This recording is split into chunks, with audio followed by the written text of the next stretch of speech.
Hello, everyone, and welcome to Novara Live. I'm your host, Dalia Gebrial, and today I am joined by Ash Sarkar. Ash, how are you doing, girl?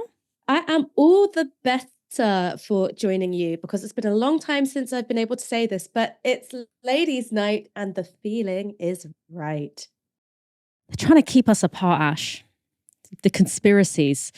Okay, so on today's show, we have lots going on. We have environmental campaigners claiming a major victory in the Rosebank oilfield case, Donald Trump invoking Guantanamo Bay in his war on illegal migration, and right-wing priest Calvin Robinson has been defrocked, which is a new word I've learned today, and I have to say I quite like it. Hamas has today released 3 Israeli and 5 Thai hostages held since October 7th, 2023. In exchange, Israel followed the hostage handover with the release of 110 Palestinian hostages. But in a further indication of the fragility of the current ceasefire in Gaza, the truce looked briefly at risk after Israel said it wouldn't be holding up its side of the bargain. So why did Israel endanger the ceasefire? According to the Times of Israel, the country paused the release of Palestinian detainees until it received guarantees from Hamas over the safety of Israeli hostages during future releases. At this stage, reneging on their end of the bargain could have been catastrophic for the ceasefire, meaning catastrophic for Palestinians in Gaza, and also for the remaining hostages and their families in Israel. So what was the reasoning behind the halt? Well, optics. This was the moment Hamas vehicles arrived in Khan Yunis to hand over 7 hostages to the Red Cross. The hostages were Israeli civilians Arbel Yehud and Gadi Moses, as well as Thai nationals Tena Pongsak, Satyan Suwanakan, Srariun Wachara, Sayatau Banawat, and Rumnawa Surasak.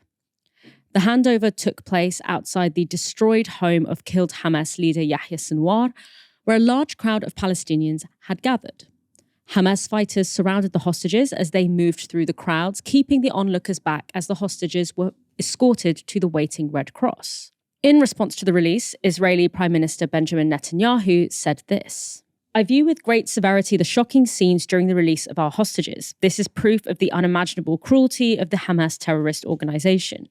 I demand that the mediators ensure that such threatening scenes do not occur again and to guarantee the safety of our hostages. Whoever dares to harm our captives, his blood will be on his head." Now, while the scenes might look harrowing to some, the handover, in fact, took place without incident. Indeed, both Arbel Yehud and 80-year-old Gadi Moses were pretty quickly reported to be safely back in Israel. But it's clear that Hamas and other groups like Palestinian Islamic Jihad are using the international press attention that the releases draw to make a strong visual assertion on their behalf. They're trying to say, we are still strong. And that is, of course, something that Israel will not be too happy about, given that it has repeatedly claimed that its military goal in Gaza was, quote, total victory over Hamas, a goal that the pictures indicate has not been achieved. And the international press appeared happy to play along in supporting the Israeli government's assertion that the hostage handover was unsafe. This is an example of the kind of footage that has been widely aired.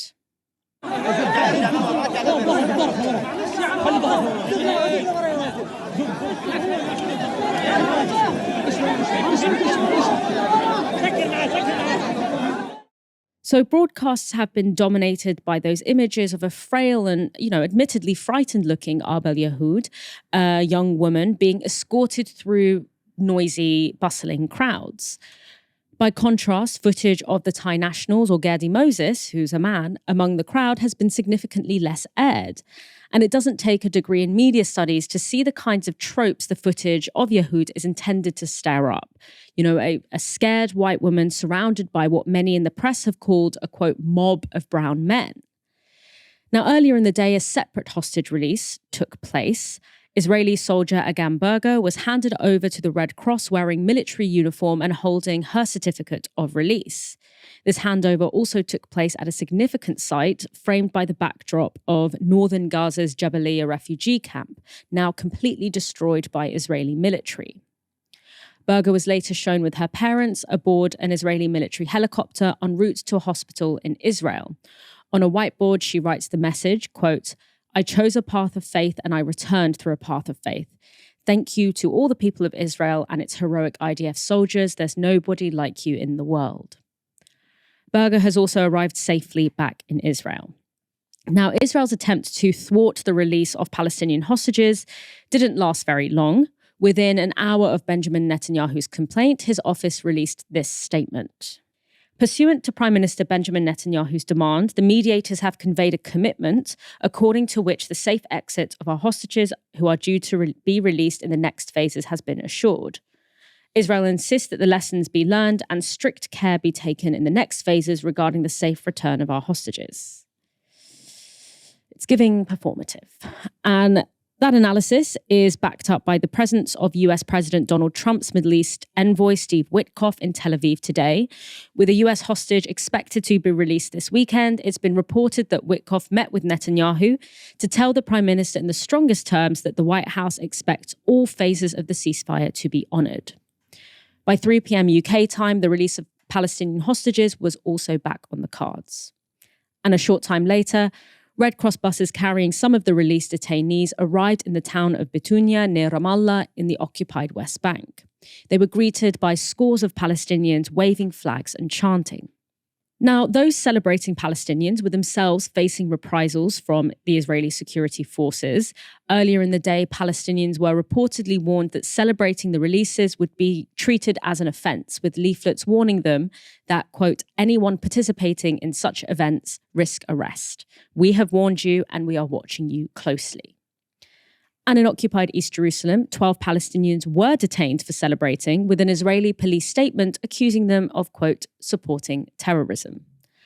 Al Jazeera spoke to the son of one of the prisoners released today, who told them this. We thank God for everything, for this great and big day. Our father was one of those in the deal. This is really a great achievement, and we would like to thank the resistance for this. We are hopeful. I can't describe how I'm feeling right now. I was 2 years old when my father was in prison, and today I'm over 32 years old. My son, Nidal, is 6 years old. I'm so grateful to God for having the opportunity to live these moments and to see my father, and I hope that all the prisoners will be released. Amongst those released today is Zakaria Zubeidi, a very high-profile Palestinian prisoner. The 49-year-old is the former chief of the Jenin branch of Al-Aqsa Martyrs Brigade, a Fatah-aligned coalition of armed Palestinian groups. Considered a symbol of the Intifada by Palestinians, in 2005 he admitted to the killing of 6 Israeli civilians in an attack on a Likud party polling station in 2002. Pardoned by an Israeli amnesty in 2007, he was imprisoned without charge in 2012 after that pardon was revoked. He has been in prison since 2019, though briefly escaped. So Ash, what do you make of the fact that once again the Israeli government seemed to have threatened to renege on this very fragile ceasefire agreement? Well, I think the first thing to point out, as you did, is everyone is doing up optics. So when it comes to armed Palestinian groups like Hamas, there is an incentive, a very strong incentive to say that the year of the genocide, the loss of Hamas fighters in combat, that hasn't weakened them as a force participating in the resistance. I think that there will still be so much to understand about how and why Hamas came to embrace an entirely militant strategy and to effectively give up its governance of Gaza. And there will be so much to absorb and to analyze in the coming months about what that now means for Hamas in Gaza. But this staging of the return of Israeli hostages is very much trying to communicate this message, as you pointed out, Dalia, that we have not been defeated. We are still powerful. And we've been able to extract concessions from the Israeli state, because that's what is, I think, being articulated by the son of one of the captives, which is, we thank the resistance. What's being understood there by some Palestinians quite clearly is that these Palestinian captives who've been in military detention, many of whom have been detained without charge, have been incarcerated in nightmarish conditions. Many of the, friends, family members, loved ones, people who are part of the community will be saying, well, they would not have been released had it not been for the militant strategy pursued by Hamas and by other groups.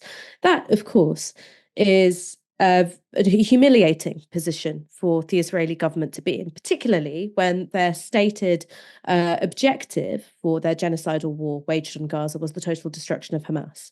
If what you're then forced to do in order to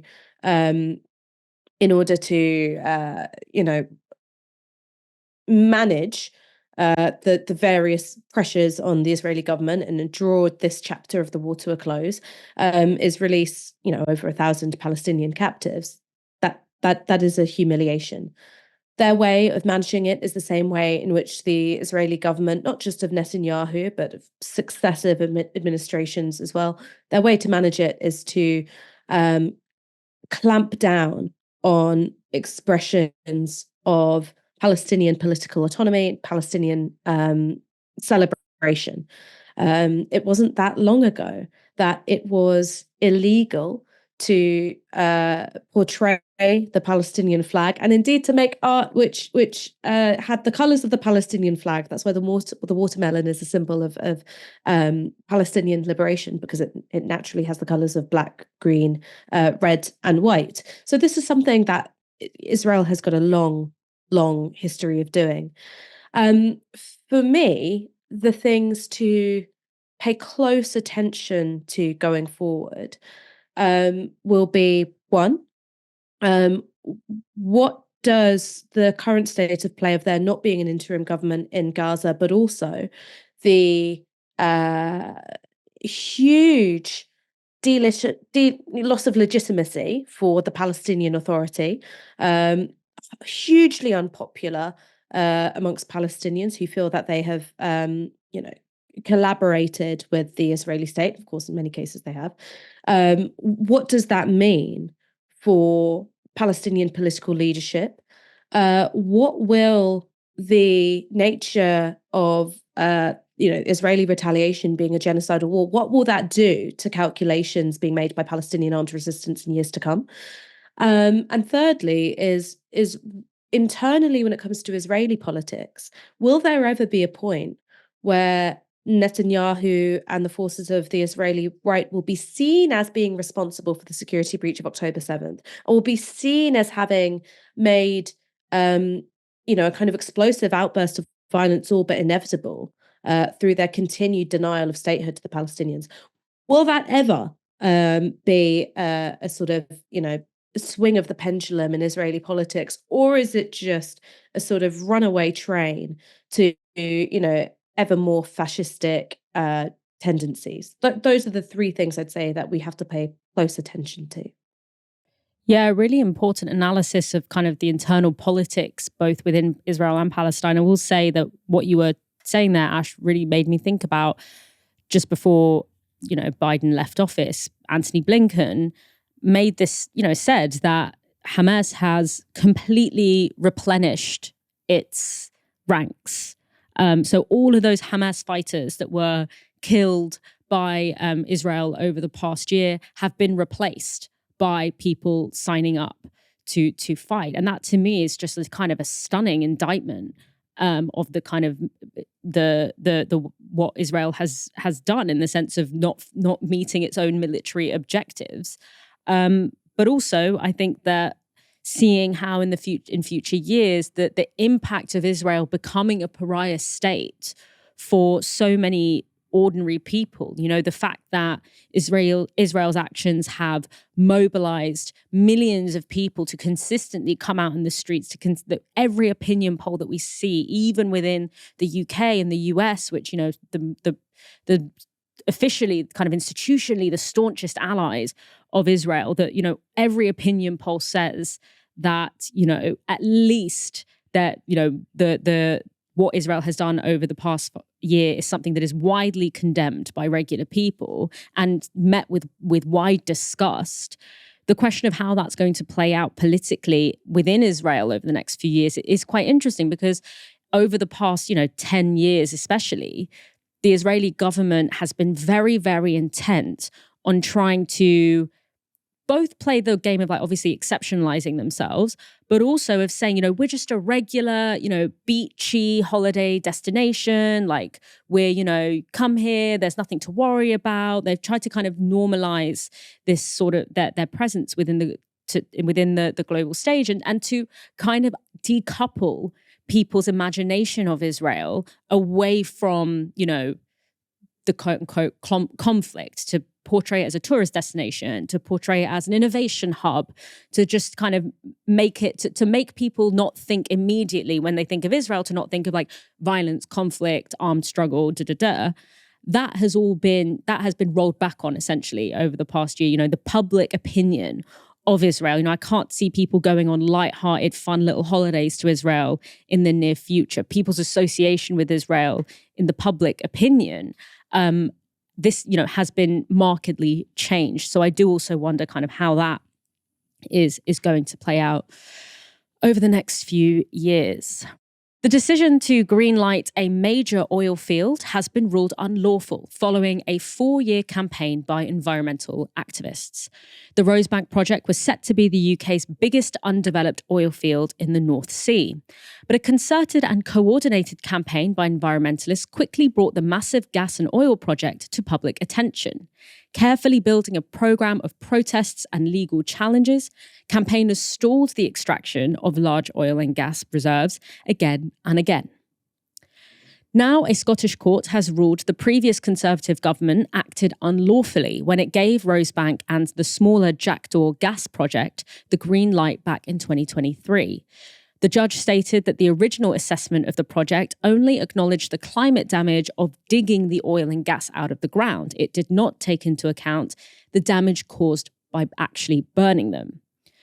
The ruling by Lord Eric from Scotland's Court of Session said this: "The public interest in authorities acting lawfully and the private interests of members of the public in climate change outweigh the private interests of developers.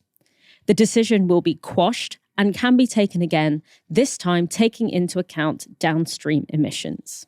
According to the Stop Rosebank campaign, burning Rosebank's oil and gas would create more CO2 emissions than the 28 lowest income countries combined.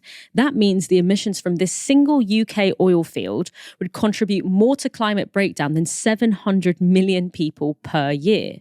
That includes people in countries like Mozambique, Uganda, and Ethiopia, all of which are at acute risk of climate change-induced disasters such as droughts, floods, and other extreme weather events.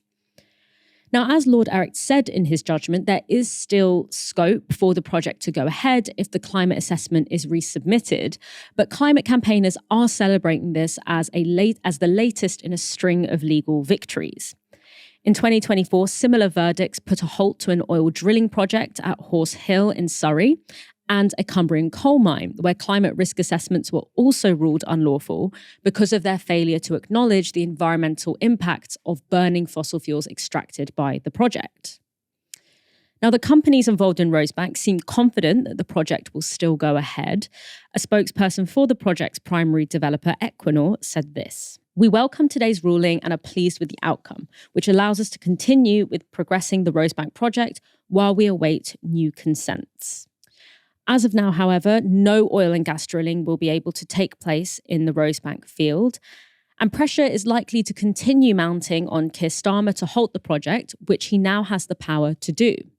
Whilst the Labour government committed to not licensing any new oil and gas fields, they did say they would honour licences that had already been granted, including Rosebank. This was strongly opposed by climate campaigners who are now renewing calls for Starmer to revoke the licence on the basis of the court's rulings. The Stop Rosebank campaign said this: "The government now has the chance to remake the decision after their oil and gas consultation concludes in the spring. In the meantime, no oil or gas can be extracted from the field. Experts are clear. We can and must stop new oil and gas developments now to stay within safe climate limits." So the consultation that Stop Rosebank are referring to there is one commissioned by the government, which takes into account emissions from burning the oil and gas extracted from Rosebank. On the status of that report, a spokesperson for the Department of Energy Security and Net Zero said this: We will respond to the consultation as soon as possible, and developers will be able to apply for consents under this revised regime. Our priority is to deliver a fair, orderly, and prosperous transition in the North Sea, in line with our climate and legal obligations, which drives towards our clean energy future of energy security, lower bills, and good long-term jobs. To discuss the future of oil and gas fields like Rosebank, I spoke to Tessa Khan, an environmental lawyer and executive director of Uplift, one of the organisations that brought the legal challenge against Rosebank. I began by asking her reaction to today's court ruling. Well, it's a really welcome development for us. It's an incredibly common sense decision by the court that recognises that you can't have any kind of environmental assessment that has any credibility of an oil field that doesn't take into account the climate harm caused by burning the oil and gas that's in that field. So that's what the court's recognised. And we think, as I said, that's really common sense. And what do you think was particularly successful about your campaign, and what can particularly the UK climate movement learn going forward when it comes to resisting the drilling of new oil and gas fields? Well, that's a great question, because I think the Stop Rosebank campaign has been so massive. The movement's been incredibly diverse and multifaceted. We've had tens of thousands of people across the UK, up and down the country, who have written to MPs, signed petitions, joined demos on the streets. And we've also used litigation as a tactic as well to just demonstrate that, there's really no way that you can reconcile a massive new oil field in 2025 with a safe climate. And I think all of those things together have created a level of heat that we need politically, the level of pressure we need legally, and also the level of awareness that we need across the public to make this a success. And what are the implications of this ruling, not just within the UK, but globally, when it comes to whether or not oil and gas fields that are already licensed will be able to go ahead? Yeah, so basically the framework for approving already licensed fields for development in the UK is very similar to what's used in lots of other countries. Basically, before a government signs off on a new field, they do an environmental impact assessment where they look at the various environmental implications of those fields. And it's weirdly rare in doing that to actually look at the climate impact of burning the oil and gas in the field. They just tend to look at the climate impact of extracting the oil and gas, which is marginal. I mean, the vast majority of the harm that these fields cause is caused by burning the oil and gas that's actually in them. So we know for a fact that courts across the world look at how other courts deal with these sorts of legal questions. Norway, for example, it's a live issue in Norway, which is the biggest oil and gas producer in Europe. Lots of other countries are also grappling with the same question. So we think that what British courts here are doing is going to be hugely significant for establishing that that's got to be the way that we approach whether or not these sorts of projects pass environmental muster. So, I mean, the developers seem somewhat confident that they'll be able to submit a new proposal, taking into account, as you said, the emissions caused by burning the fossil fuels as well as extracting them. But the Stop Rosebank campaign is urging Starmer to halt it based on this court ruling. What factors do you think will shape the eventual outcome? What is the likelihood that they will be able to pass these environmental checks when including the emissions that will be generated by burning the fossil fuels, not just extracting them? Yeah, again, that's a great question. So the oil and gas companies are right in that they will almost certainly reapply to the UK government to develop this field, but this time with that additional data about what the emissions are from burning the fossil fuels that are in the field. And we think that the UK government has absolutely no basis on which to then approve that field, not just environmentally. I mean, let's be clear that the climate science is crystal clear that if we're going to stay within safe climate limits, and I think everyone would acknowledge that we've passed safe climate limits already, but if we're going to stop further climate catastrophe, we can't afford to add new oil and gas fields to the pile of fossil fuels we're already planning to burn globally. So that's clear on climate grounds, that there's just no way this field can be reconciled with a livable climate.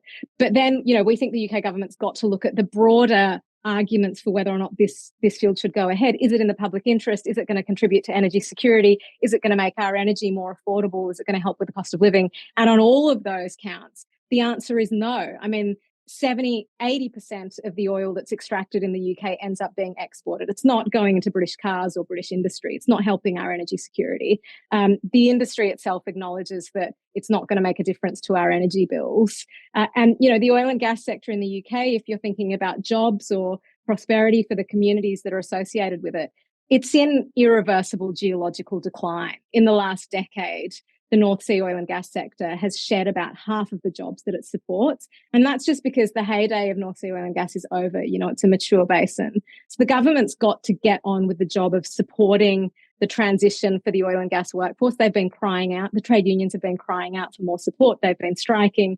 They've come up with a bunch of proposals for how workers could be better supported. And so that's what the government's got to focus on, as well as supporting the industries that actually will sustain good jobs in the future, like renewables with supply chains in the UK.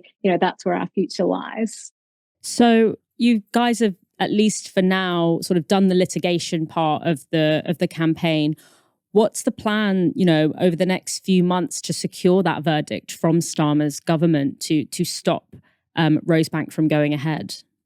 Well, we are going to relentlessly hammer those arguments about how little public interest there is in approving new oil and gas fields. I mean, these are like preposterously profitable companies. Shell just announced this morning that it's made £5 billion in profit in the last quarter. And we're in approving these fields, we're giving massive tax breaks to the company. The taxpayer in the UK ends up paying 82p in every pound that the company spend on developing these fields. That is unjustifiable. The economic case isn't there, the climate case isn't there, the jobs case isn't there. So, that's what we're going to be really focused on communicating every chance we get for the next few months. That was Tessa Khan speaking to me earlier today. I couldn't believe it when I heard that climate evaluations on these projects don't even take into account the long-term effects of extracting fossil fuels from the ground. That just seems like an unbelievable little loophole that I'm sure the oil and gas industry had some hand in designing to get away with what they're doing. US President Donald Trump is on a mission to deal with undocumented migration to the country. His technique, you guessed it, cruelty and demonization. Raids by Immigration and Customs Enforcement, also known as ICE, have taken place across the country in cities including Chicago, Atlanta, New York, and Miami. According to NBC, 1,200 people were arrested last Sunday alone. Now, Trump's pledge has been to return undocumented migrants to their country of origin, but not all have agreed to take them back. Speaking in Washington on Wednesday night, Trump laid out what alternative arrangements he has in mind. Today, I'm also signing an executive order to instruct the Departments of Defense and Homeland Security to begin preparing the 30,000-person migrant facility at Guantanamo Bay. Most people don't even know about it. We have 30,000 beds in Guantanamo to detain the worst criminal illegal aliens threatening the American people. Some of them are so bad we don't even trust the countries to hold them because we don't want them coming back, so we're going to send them out to Guantanamo. This will double our capacity immediately, right? And that's a tough place to get out of. Now, the symbolism of invoking Guantanamo Bay when it comes to migrants won't have been lost on Trump or his advisors. After all, it was used to illegally imprison hundreds of so-called terrorists during the US government war on terror. It was essentially a concentration camp. But equating migrants with terrorism and criminality has been a core feature of Trump's messaging, as well as those of his mouthpieces, like Elon Musk. The Guantanamo Bay prison was opened on a US-occupied piece of Cuba in 2002 after 9/11. Initially intended as a holding center for suspects taken off battlefields in the Middle East and elsewhere, it soon became a prison where people were held for decades, often in cage-like structures without trial. There were also widespread reports of abuses under interrogation, and the camp came to symbolize cruelty and lawlessness. Those failures remain a shocking testament to US exceptionalism, and 23 years after 9/11, 15 prisoners still remain in the camp. What Trump is referring to isn't the military prison, but rather an existing migrant facility on the island. It has been used in the past to house Cuban and Haitian migrants intercepted at sea, and it has its own history of cruelty. A report by the International Refugee Assistance Project, published late last year, criticised the camp for its unlawful and inhumane conditions, saying this: former IRAP clients, other detained refugees, and former staff at the Guantanamo Migrant Operations Center describe the dilapidated building with mold and sewage issues, where families with young children are housed alongside single adults. They are denied confidential phone calls, even with their attorneys, and are punished if they dare to share accounts of their mistreatment. Refugees are regularly confined to their rooms for weeks at a time. And although the GMOC detains traumatized children, there are no educational services or pediatric psychiatric care provided to them.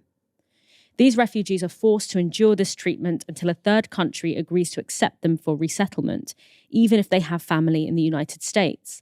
And the process can take years unless they choose to return to the persecution they fled. The grotesque irony of using Guantanamo Bay, stationed in Cuba, to house 30,000 migrants with nowhere to go wasn't lost on Cuban President Miguel Diaz-Canel, who said this: in an act of brutality, the new US government announces the imprisonment at the Guantanamo naval base, located in illegal occupied territory in Cuba, of thousands of migrants that it forcibly expels, and will place them next to the well-known prisons of torture and illegal detention. Ash, it didn't take us that long to get to camps, did it? No, and I think if you understand Trump's second term as being an acceleration of where he was going in the first, I think it shows that this was always going to be on the cards. First Trump term, one of the most notorious things that he did was the separation of migrant families at the border. Now, what you're seeing is the use of, what's effectively militarized infrastructure in order to, tackle, scare quotes, deliberate, undocumented and irregular migration. We haven't seen these kick into gear yet, but there has been talk of extensive immigration raids, including raids against hospitals, schools, and churches. That's, of course, a huge expansion of, ICE activities from, compared to what we saw in 2016, 2020. I can't, there's not much I can add to just how horrific this is going to be for people detained at Guantanamo Bay, in particular people who've experienced trauma and persecution, and that's why they were trying to seek refuge in the United States. But I think an important thing to bear in mind is the way in which this is connected to Trump's vision of geopolitics. So as our colleague Aaron Bastani has phrased it, and I think that this is bang on the money, Trump pictures the world as three spheres of influence dominated by apex predators. You've got America, you've got China, you've got Russia. And so that when Trump says America first, and that doesn't mean other little countries get to come along for the ride. It's absolutely America gets to be the apex predator. What that means for how Trump is going to view diplomacy, foreign relations with Latin American countries, I don't think you can overstate just how far he's willing to go. So in part, using Guantanamo Bay is him thinking that he's strengthening his hand. He's like, okay, if you're not going to stop the flow of migrants, fine. We are going to have these overcrowded detention facilities which can, house up to 30,000 people. You don't think we'll do it? We'll do it. If you take it low in terms of refusing to take migrants back, we'll go to hell. I think that there's also the likelihood that he will wield punitive tariffs as a way of trying to force Latin American countries to, accept or reabsorb undocumented and irregular migrants. I don't think that this is going to be the end of Trump playing dirty. I think that this is just the beginning. Trump's Guantanamo Bay plan for migrants appears to deliberately reference the US's proud history of flaunting both international and domestic law. Imagine being an undocumented migrant in the US right now, faced with arbitrary arrest and possible imprisonment on foreign soil, far out of reach of legal protection. Or could it be that all of this is just for show? Speaking from the comfort of the BBC's Newsnight studio, former Financial Times editor Gillian Tett gave this theory. He's running the country like it was a reality TV show. And like any good reality TV show, whether it's Love Island or anything else, you need to have lots of drama. The minute one plot twist goes wrong, you need something else to distract everybody. And so what we've seen in the last 48 hours is that one of his big plot twists was to try and stop loans from the federal government going out. He's been forced to draw that back by the courts. And instead, he's now talking about something else, which is very equally dramatic, which is sending migrants to Guantanamo Bay. And the point about that is performative. Is that that's going to catch the eye of the electorate. They understand what Guantanamo Bay is. It's dramatic. And the fact we're talking about right now shows that his reality TV show tactics are working. So are you suggesting that those two things are linked then? Well, there's a whole torrent of dramatic announcements coming from him. And it's part of a very deliberate strategy, which is to do shock and awe in every sense. He's worked out that if he does a blitz of executive orders in the first week, and this is what his advisors have been planning for a long time, dramatic announcements, he's throwing down the gauntlet to everyone else to actually go through the messy legal process of trying to challenge him. So he came to fame in the American television world, initially not through The Apprentice, but through something called Worldwide Wrestling. And in wrestling, you know that if you chuck your opponent down to the mat, they then have to try and get back up again. So that's what he's doing the whole time with this dramatic stream of noise. He's forcing everyone who wants to resist him to start picking themselves up off the mat and finding ways to fight back through the laws. I mean, I don't necessarily think she's entirely wrong in the sense of Trump understands PR, he understands the media and all of that, but it doesn't take seriously people are being dragged from their homes. They are being dragged from their workplace. Like, that's not just a PR optics story. That is materially happening. And she mentions there that, by throwing down that gauntlet, it's going to provoke people to have to go through these messy court systems. What concerns me is that the Republicans, and not just Republicans, but like incredibly right-wing Supreme Court judges dominate the Supreme Court right now.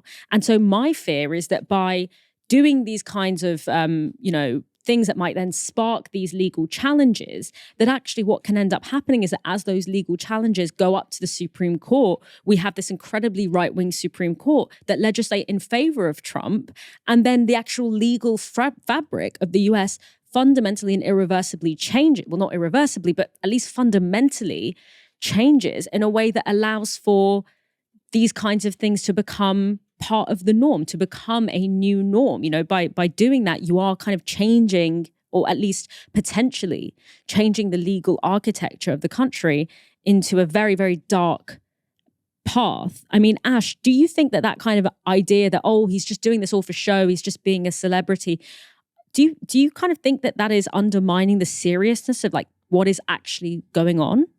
Well, I think both things are true at once, and there are some similarities between Trump reopening or using Guantanamo Bay as a facility for detaining undocumented migrants, and the Tory government using Manston, which was, I think, had a previous military use in this country, using Bibi Stockholm. These are things which had a real impact on the lives of migrants, and they were pieces of political theatre. So both things are true at once.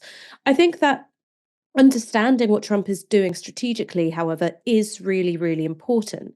This point that was made about throwing down the gauntlet and forcing people to go through the courts.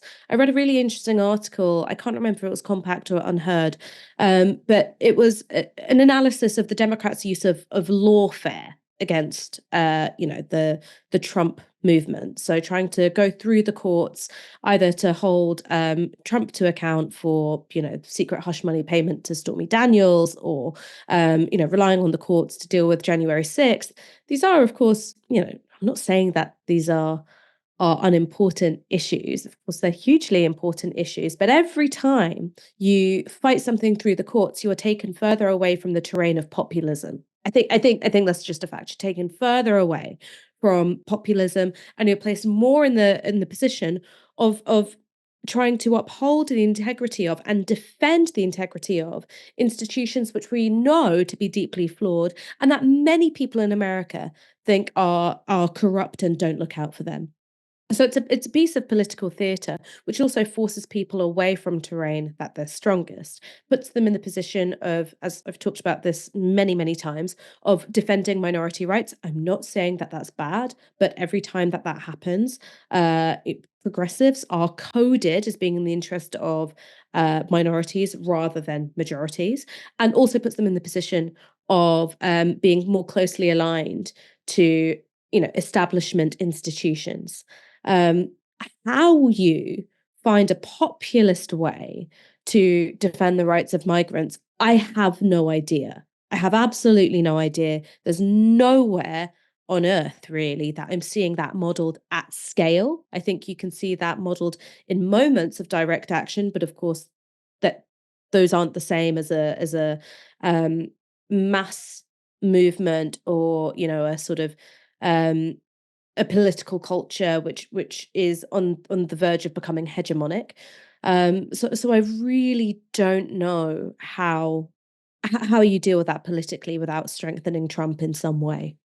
Yeah, I think that there is this tendency. I mean, it's their model of change, right, amongst the establishment liberal, Democrats or whatever who view, okay, we can get this out through procedure, through technicalities, through, as you said, lawfare, which allows them to neatly bypass the very big question of politics, because what it means is that you're fighting these little, individual battles, looking very bureaucratic, looking very kind of, not speaking to people, but rather just speaking to other parts of the establishment, the courts, but you're not engaging in politics with people. And that is why, but not only are they not engaging in politics with people, but I often think to myself, when the 2008 financial crash happened, the 5 years after that happened, the movements that organically came up through the ground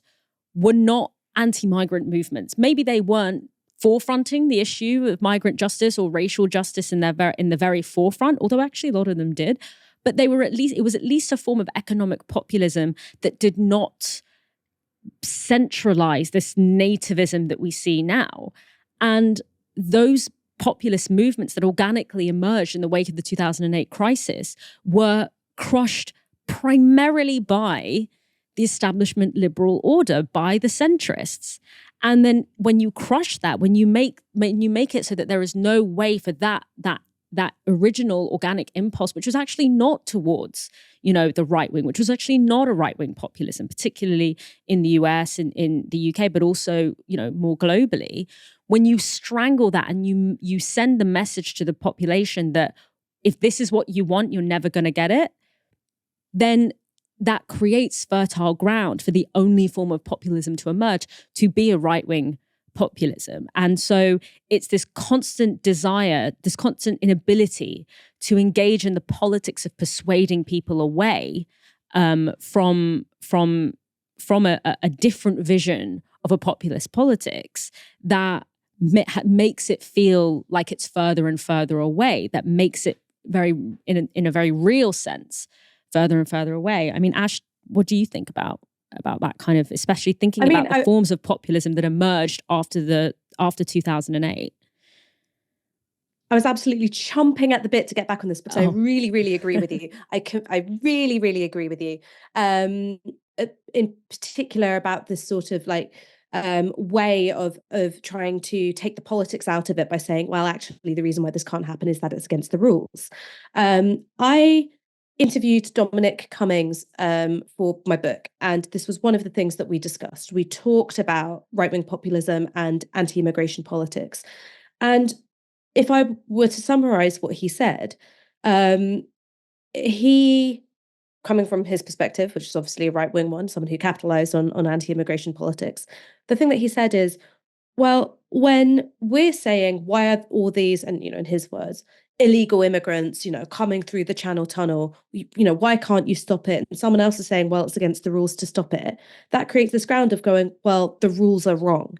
And there is a left-wing mirror image to this when we're talking about, well, why can't you borrow to invest? Or, why can't you build council housing? Or why can't you renationalize this industry, right? You get a liberal saying, well, it's against the rules. And we say, the rules are wrong. There's a reason why this populist posture of saying the rules are wrong is so effective. It's effective for the left on economic grounds, and it's very effective for the right when it comes to anti-immigration politics. And coming back to what are the strategies to deal with this, I don't know what they are, and I'm not going to sit here and pretend that I do. All I know is that this is the key problem to deal with, because you can fight in the courts, you might win, you might lose. In the case of the United States, where the Supreme Court judges are political appointees, increasingly you're going to lose. You have to deal with the politics of it at some point, and you can't just push your glasses up the bridge of your nose and say, actually, you can't do that because it's against the rules. You have to do something else. The bureaucracy is neither sexy, and in the long run, it's not our friend. That's to paraphrase in a very disrespectful way the late David Graeber. Former GB News host and fairly unchristian priest Calvin Robinson has been stripped of his license by the Anglican Catholic Church after he did what appeared to be a Nazi salute at a national pro-life summit. You can see the clip of Robinson, who is also a lead spokesperson for UKIP, doing the gesture here. This is the last stand for Christendom. It's make or break time. The whole of the old world is crumbling. Every country in Europe is embracing death. America, as far as I could see, is the only country fighting for life. And that's down to you guys. So God bless all of you for what you're doing. Please keep doing it. I hope that I can encourage you. And my heart goes out to you. God bless. God, the laugh and the smirk is just so sickening. As you can see there, Robinson says, "My heart goes out to you," before slapping his right hand to his chest and saluting the crowd. It was a callback to Musk, who did the same thing to the delight of neo-Nazis and right-wing extremists everywhere when he made the gesture twice at an event celebrating Trump's inauguration. Responding to the video, the Anglican Catholic Church said this: "Members of the College of Bishops of the ACC were made aware of a post made on X showing the end of a speech made by Calvin Robinson at the National Pro-Life Summit in Washington, D.C. In it, he closed his comments with a gesture that many have interpreted as a pro-Nazi salute. While we cannot say what was in Mr. Robinson's heart when he did this, his action appears to have been an attempt to curry favour with certain elements of the American political right by provoking its opposition. Mr. Robinson had been warned that online trolling and other such actions, whether in service of the left or right, are incompatible with a priestly vocation and was told to desist. Clearly, he has not, and as such, his license in this church has been revoked. He is no longer serving as a priest in the ACC. Furthermore, we understand that this is not just an administrative matter. The Holocaust was an episode of unspeakable horror enacted by a regime of evil men. We condemn Nazi ideology and anti-Semitism in all its forms. And we believe those who mimic the Nazi salute, even as a joke or an attempt to troll their opponents, trivialize the horror of the Holocaust and diminish the sacrifice of those who fought against its perpetrators. Such actions are harmful, divisive, and contrary to the tenets of Christian charity. This is not the first time Robinson's priesthood has been challenged by a church. His application to be ordained as a deacon was denied by the Church of England in 2022. The church stated that this was because of a limited number of positions available, but subject access requests revealed emailed exchanges in which local bishops expressed concerns about his right-wing views, which include defending colonialism, saying that we, quote, need to remove Islam from Britain, and opposing the ordination of women. It was after his ordination was blocked that Robinson moved to the US, where he was incardinated by the Anglican Catholic Church, who have now also revoked his membership. Ash, would you describe what Robinson did as online trolling? He's a weird fucking guy. Like I've never come across someone who's more like inherently off-putting. Like I don't know where that comes from. I don't think there's purely a political explanation for it. I just think he's a weird dude. In terms of whether or not this is online trolling, I mean, that's a yes and no, right? It's a yes and no. Part of this, I didn't really mean it. I was just joking, or in Elon Musk's case, that I'm just neurodivergent. It's about strengthening the far right and strengthening, Nazis and fascists, while creating this aura of muddiness and confusion about, did someone really mean it?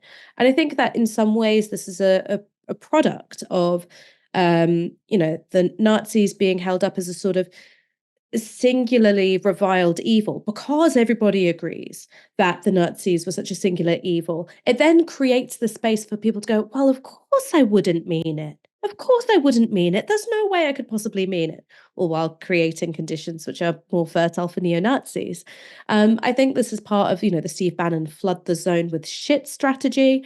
I think that this is very much about throwing stones and hiding hands, as it were, although ironically, not hiding the hands, showing them quite prominently in the giving of the fascist salute. But it's a form of political dishonesty, which I find so beneath contempt. So beneath contempt. Oh, I didn't really mean it. Shut the fuck up, man. Yeah, I mean, there's been a lot of backlash and stuff around this idea of no platforming. It's kind of like not really we don't talk about it as much anymore, but for a long time there was a sense of like, oh, the left just want to no platform everyone, they hate free speech. The original point of no platforming was very centered around this was around fascism, right? It was around saying that we don't let fascists walk in our streets, we don't let them speak, we don't let them display fascist symbols, because there was a sense that by creating a kind of allowing fascism to exist within the kind of normative framework of acceptable discourse or acceptable political expression, you embolden fascists. It's so central to their strategy of gaining power to be visible in the streets, to be visible, with their symbols and their slogans and the groups that they're members of.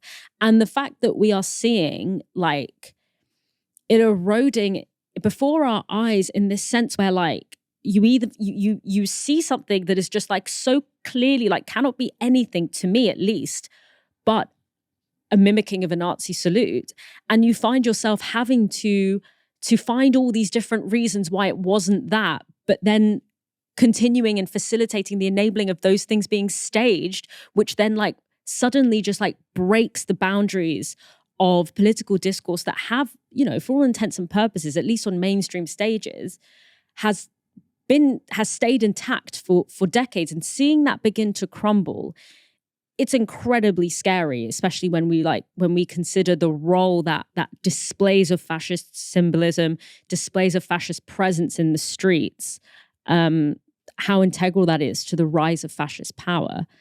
It's really, really terrifying. But on that note of being terrified, which funnily enough, Calvin Robinson is really terrified. I always find it funny how these big, strong right-wing men just start every speech with don't go outside, it's scary outside, everything's terrible, civilization is falling apart, drag queens scare me. I'm just okay, big boy, didn't realize you were so easily spooked. But yeah, on that note, thank you so much for joining me, Ash. It's been really good to do the show with you today.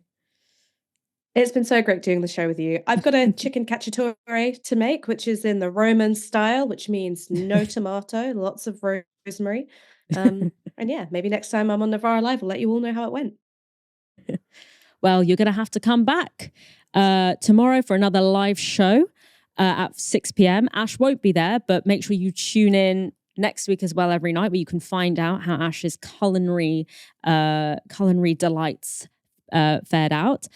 Until then, you have been watching Novara Media. Good night.